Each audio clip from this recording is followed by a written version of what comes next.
Hey everybody, I'm here today with Yuki Lei Sugimura. She's our current council member for Upcountry Maui and she's running for re-election this year. Thanks for walking the story with us. Thank you. Great project, thanks for including me. Yeah, of course. Could you tell us a little bit about your background? What are your ties to Maui? What makes you want to be involved in politics? So I'll tell you that I was so thrilled to be invited to Walk Story. I think it's a great title. And that you are actually walking on a street that I did and created First Friday. First Friday has been going on now for 10 years, and I helped build it. In fact, I met Maui Time, and they were part of my partners in terms of building the event. But it represents who I am. This project totally represents who I am. Born and raised in Wailuku. My father was a physician on Vineyard Street, and we grew up here. All the main stores were here, and this is where Commerce was. I am married for 30 years, and I have a son who's working and is a data scientist in the mainland.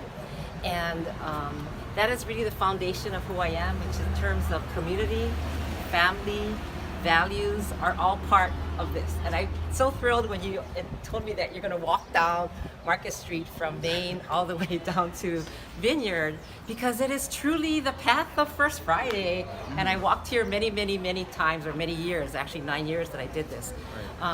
But who I am is community. And the reason why I'm doing this is because one day I hope my son would be able to come back and live here and afford to buy a house on Maui and be a resident.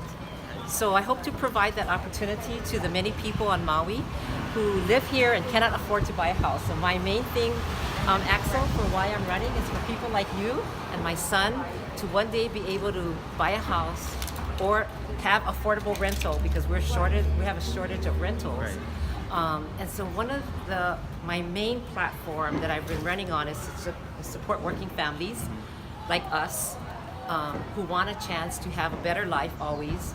And every decision that I make is for broad strokes for the future. And affordable housing is like super important. Right now there's like about 8,000 homes that are kind of in the pipeline. Yeah. And I forget the exact number for affordables, but there's affordable homes to buy. And we finally have affordable homes to rent. So we're starting to get the big picture about the things that need to happen to support our working families. Right. So those are really important things for me. How long have you been on the council? So this is my first term. Oh, okay. So in that 1 year, 6 months I've been on it. What have you learned in that almost 2 years? So, you know, Axel, we were talking about that I graduated from Baldwin High School like you. Right.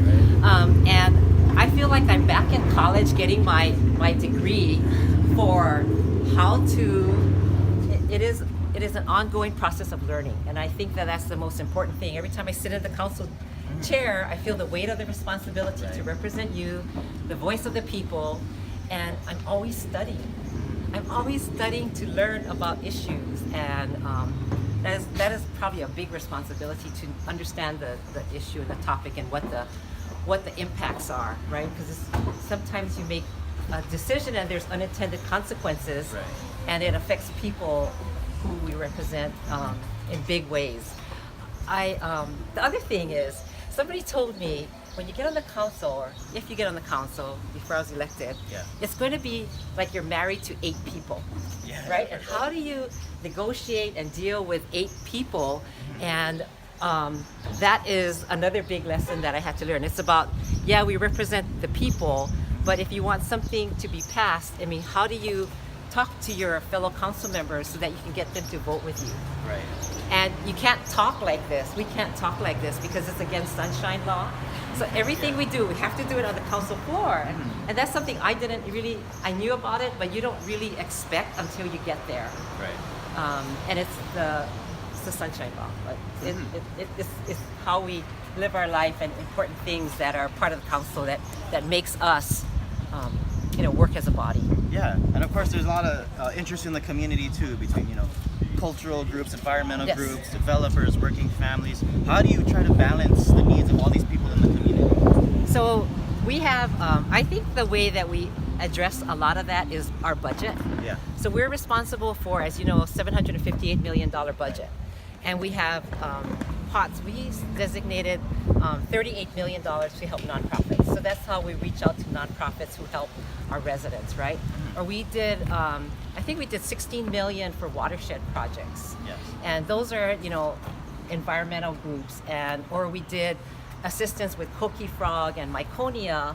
And so that's how we deal with everything, Yeah. For housing, I will say, because you mentioned developers, they're an important component to building houses because they're the ones who are going to do it.